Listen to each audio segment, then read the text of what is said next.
The Jazz Journalists Association is in the midst of its spring campaign. Please check out the 2025 Jazz Heroes, activists, advocates, altruists, aiders, and abettors of jazz, posted at www.jjajazzawards.org, and help us celebrating them if they're near you. The 30th annual JJA Jazz Awards are coming up. We will announce winners of awards in 44 categories for excellence in jazz and jazz journalism on May 1st.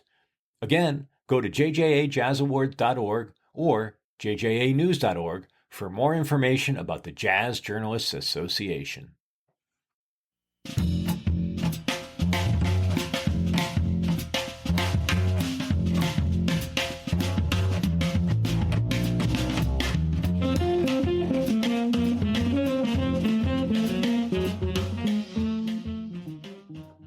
Welcome to The Buzz, the podcast of the Jazz Journalists Association.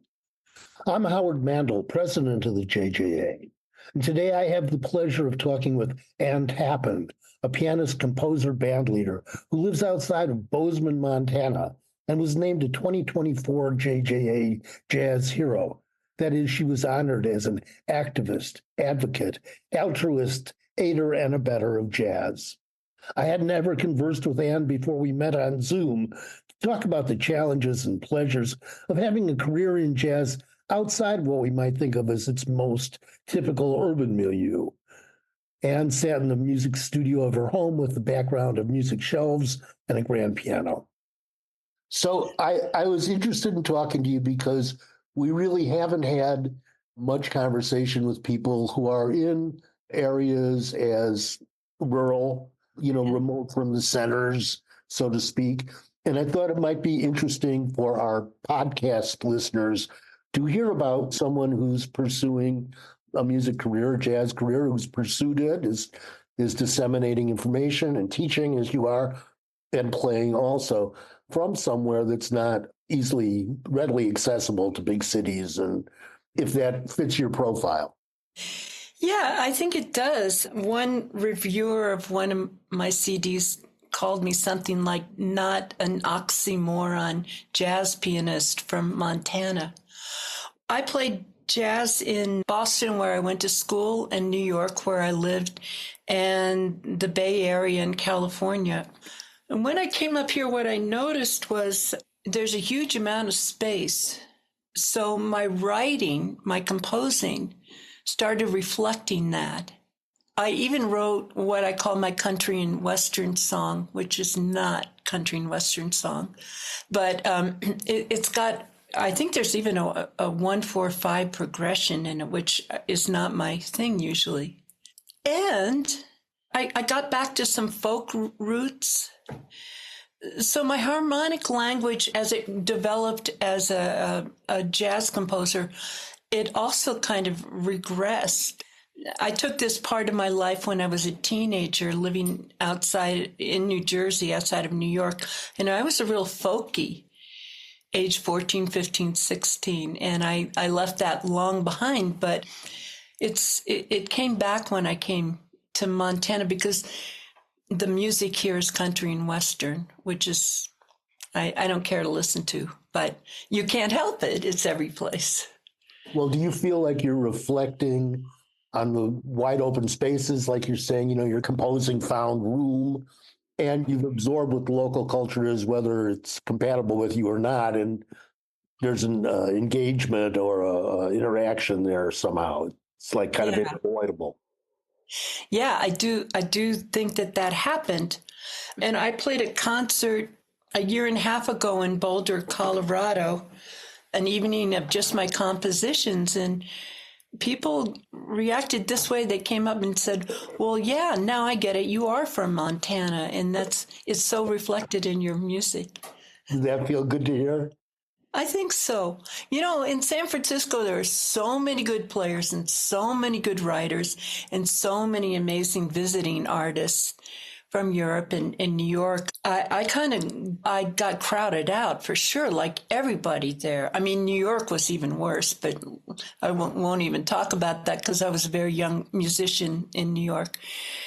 And when I moved here, I I started to breathe, and I was not influenced by other jazz musicians here very much because there aren't many.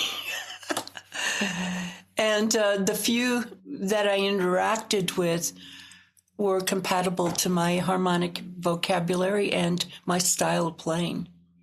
So, as I understand it, and correct me if I'm wrong, you moved there after studying with Art Landy, among others, on the West Coast. Was that in the Bay Area or up in Evergreen? Berkeley, California. Oh, yeah. In the mid-'70s.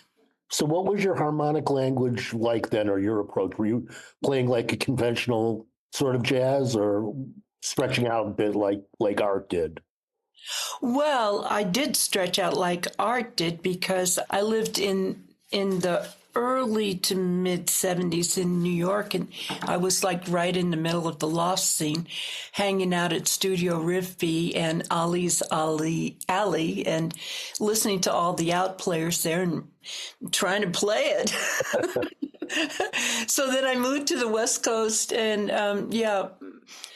Art never taught me anything about harmony. I came to Art also as not a graduate, but I did 5 semesters at Berkeley, 70, 71. That harmonic language was, well, besides the guitar players who were trying to imitate Pat Metheny then, I don't know what, there were a lot of rock guitar players there trying to learn how to play jazz, but, bebop was the language. And Art did not discuss technique or harmony.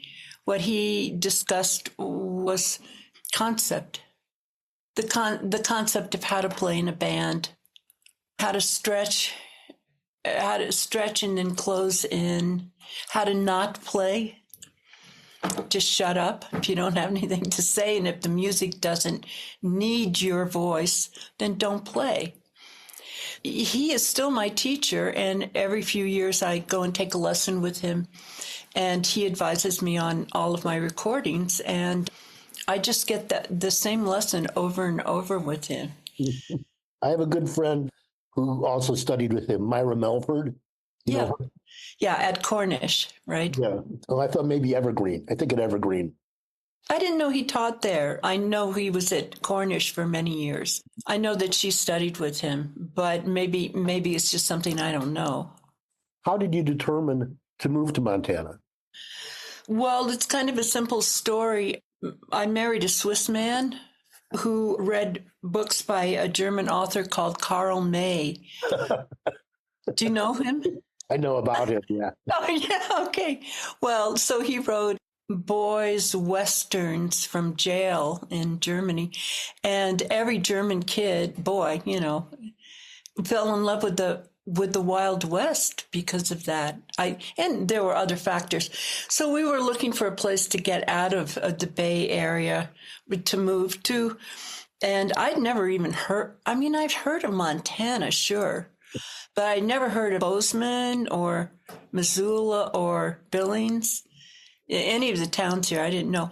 But we were driving home, and we passed through Bozeman and sat in a good coffee house with a good espresso across the street from a great bookstore that's still here. It was a university town, and I read an article about a local composer, Eric Funk, who later became my mentor here and got me started in Montana. And I said, okay, sure. Why not? I didn't think we would 30 years later still be here, but so be it. Was it culture shock when you... Oh, my God. It was incredible culture shock. When we moved here in the early 90s, it was kind of like the 70s on the coast, especially the East Coast. And I had that phantom limb experience because there were no people of color. That was really strange. And now it's changed. It's changed a whole lot, but it's still Montana. And there are places that you can still go where there's just nobody. We went to Yellowstone Park last week and spent the day in the park. It's an hour and a half from my house or so. And the nature's incredible. The space is incredible. So I re-experienced my first reaction to the state over and over and over. Do you feel that by performing and composing and teaching, that you're bringing a diversified cultural element in that's not there otherwise? Yeah, I definitely. I can remember sitting in a restaurant for a Saturday breakfast playing kind of the square stuff that I can play, like Duke Ellington's song, Satin Doll. And somebody asked me, what kind of music is that? Really. And also, I've done a lot of teaching. I kind of got on a cultural mission to the children of this county to get their parents to take them to the symphony, to the live from the Met, go to jazz performances, go to art museums. Yeah, because it's a lot of sports here. Have people been responsive? Has the community sort of opened up to what you're suggesting here? I think so. And I've sort of retired from teaching children, but I always had a waiting list. So, I mean, that's kind of shows me that by word of mouth, parents did appreciate what I was doing with their kids. And a few kids that were my students have gone on to be professional musicians and jazz musicians. And so there's one young woman, Emma Dayhuff, a bass player who's playing with Patricia Barber now, and is in that band. Is it called Aesthesis with Don Clement? And I don't know if you know that band. I know his name and I know her name, so I'll look into that a little bit. Emma Dayhuff, she's a woman. Yes. And she was in the first 2 years of the Herbie Hancock Institute. I think she's getting her doctorate now in Chicago music, because she comes from a egghead family. So education's really important. And then another kid who's not a kid anymore, a young man called Adam Platt. And he been living in New York City for a long time and is an accompanist at the children's program at Lincoln Center. Wow. And he writes for TV, I think, and does gigs. I can only go from my childhood experience of having piano lessons. And, the first couple of teachers I had were teaching me oats and beans and barley grow and stuff like that. But eventually I came to a teacher who showed me how chords were constructed and had me writing lead sheets and introduced me to a lot of standard jazz repertoire, Honeysuckle Rose or Ain't Misbehavin', or I don't know. It really gave me a foundation to like how I could improvise and what that's about. So is that the sort of practice that you were teaching also? Well, I think my mission was twofold. One, to make children love music and playing music. And second of all, creating audience for the future. So I never went to school to learn how to teach children. I just made it up myself. I had a terrible teacher when I was a kid. When I got to ensemble audition at Berkeley, I kind of knew there was a difference between white notes and black notes, but I didn't really know what it was because I had my teacher play everything. She played it once and I came back the next week and played it, but I couldn't read. Mm-hmm. Yeah, so I don't have a method. I just look at each kid and try them out on all kinds of things and see what it seems like they like to do. Harmony is definitely part of my pedagogy, my self-created pedagogy. So I do teach kids. So some kids react to free music. I mean, so we have musical conversations. What did you have for breakfast? Or some people, like the Bozeman Symphony, I've taught a number of the children of parents who are in the symphony, and they like classical music because that's what they're around. Some have heard jazz, some have heard rock. I kind of say about myself, I can teach anything at this point. I can teach you how to play a polka. So it's whatever the kid responds to make their experience a pleasant one, a fun one, while still learning the fundamental kind of roots of music and reading. I guess the thing that's always seems to me characteristic of jazz, essential to jazz, fundamental, is the swing feel, and that's not the case in all genres. That swing feel doesn't. I mean, there's something akin to it, say in country music with pulse, drive, momentum, however you want to call it. But is that a concept that you have to get over, or is it sort of a feeling that you try to impart, or some kids have it and some don't, and they get it naturally? How does that work?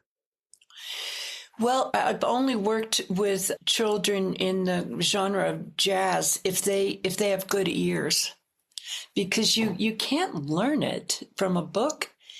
I can't go long, short, long, because that's not swinging. That's a basic concept. But so I think you can only learn the swing feel by listening. And didn't somebody analyze the right hand of 100 major jazz drummers and the ride cymbal, and everybody's ride was slightly different. Mm-hmm. So you can't write that down, that's for sure. I can't. Mm-hmm. Mm-hmm. So I have kids listen. What do you have them listen to? What do you like to introduce them to? They like Vince Guaraldi, Charlie Brown Christmas, and kids who have listened to that and watched it. I think it's a movie, isn't it? A cartoon movie? Yeah. Yeah, I've never seen it, but when I start playing jazz, they say, "Oh, that's like Charlie Brown." So it's probably the first thing that they're exposed to. And well, so tell me a little bit about your performing career locally. And I understand you've also traveled, like, to Poland. So how does that work out of Bozeman or out of where you are? I've recently come to say about myself, the only way I've made money playing jazz is the kind of music I don't even care to play anymore. So I basically retired. There's a private ski hill about 90 miles from where I live. And the previous owner loved music. In fact, he had a lot of platinum hits in Nashville. He wrote country music. But he hired musicians from the county 7 nights a week, and often in the afternoon. And there were 3 or 4 venues.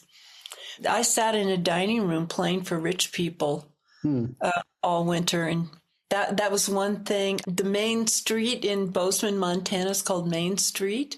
And there's a number of bars and restaurants I played in over the years. We have a great local venue for house concerts. And MJ and I just did one last week or so. MJ Williams.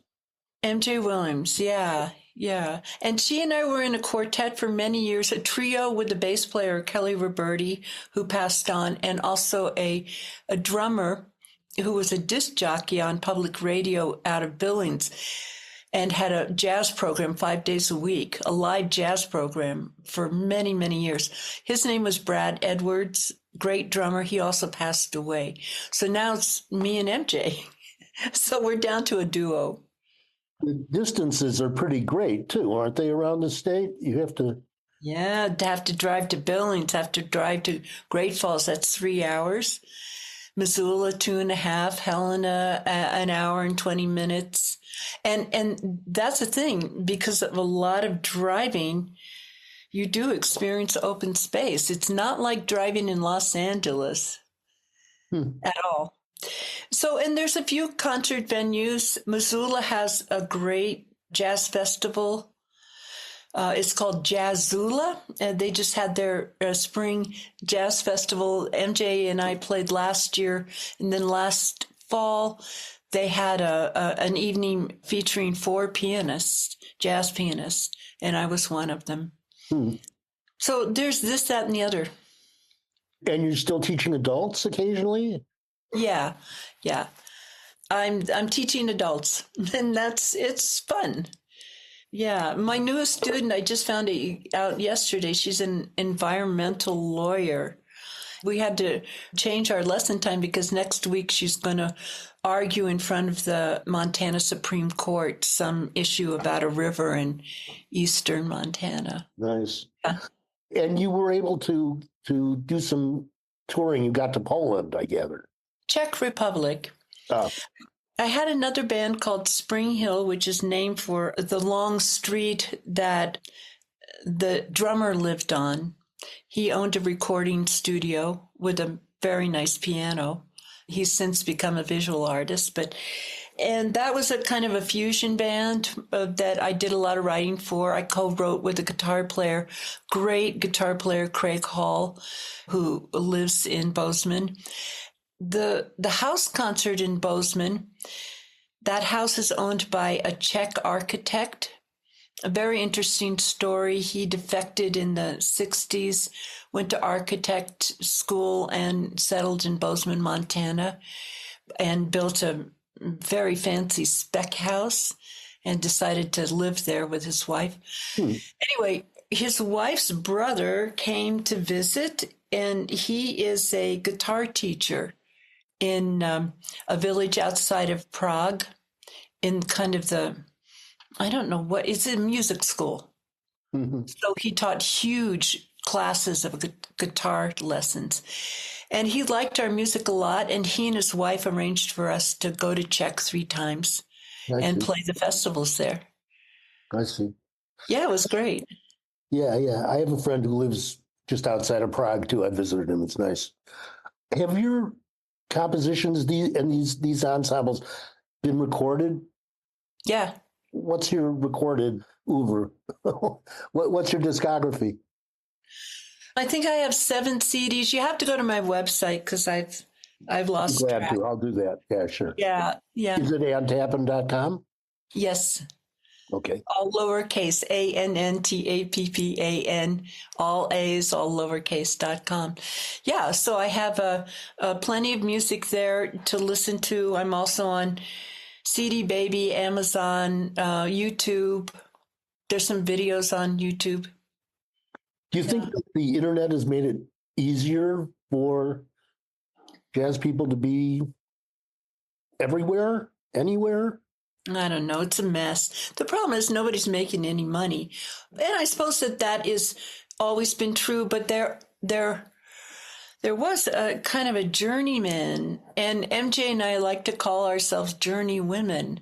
There was always a journeyman tradition of being in the trenches, playing, in the old days, learning all the standards in all keys and just showing up at accompanying singers, that kind of thing. And I don't think those performance opportunities are around too much anymore. I'm in touch with a bunch of women singers in New York. They're doing pretty well, playing at clubs like I don't know how you say it, Pangea. People like Andrea Wolper and, Rosanna Vitro I've toured with, but she's like a little bit above because she's recorded for great record companies. At any rate, I think the internet has made the whole music industry. It's great because it's great in one way because I can tell my students, go to YouTube and listen to this. Sit and watch this classical pianist. You can see his hands. You can learn how to play from that. But for the musicians themselves, I don't know. I think it's very confusing. Mm-hmm. So do you ever miss the coasts? Do you miss living in the city at all? I don't miss too much living in American cities anymore. My husband is Swiss, and we have gone to Europe a lot, and I like those cities, but I think I miss the ocean. But I don't miss San Francisco, and I don't miss New York. I grew up right outside of New York. No, I don't miss it. Are you a nature lover, a hiker, a that kind of stuff? No, it's funny. I'm a city girl at heart, but the cities have gotten very difficult to navigate, I think. I mean, just in terms of the infrastructure, the traffic and once you've lived in Montana, being on a crowded street feels weird. Is that an issue that you think comes up in your music sometimes? Is there a contrast between your past and your present locations? Yeah, I think so. But I have been exposed to so much amazing music in my life from different genres of classical, folk, jazz. I've heard so much and seen so much amazing live performance that I think it all, kind of churns around, and that's how it comes out. I think the older one gets, the more personal one's voice is. And it's certainly an amalgamation of everything that's gone in my ears. Well, I think we should be listening to some of your music and make sure that we get some of what's been in your ears and what's coming out of you. Yeah, great. Really interesting conversation. Thank you so much, Ann. I really appreciate it. You've been listening to Ann Tappan, jazz pianist and composer, on The Buzz, the podcast of the Jazz Journalists Association. I'm Howard Mandel, president of the JJA. We drop new episodes of The Buzz frequently and also produce Seeing Jazz Photography Masterclasses, which are archived on YouTube. And we post articles about jazz and journalism on jjanews.org. This edition of The Buzz was edited by Wiz Petta with Big Vic by John Michaels as our theme song. Here's some music, and write or photo or talk about it. Contribute to The Buzz.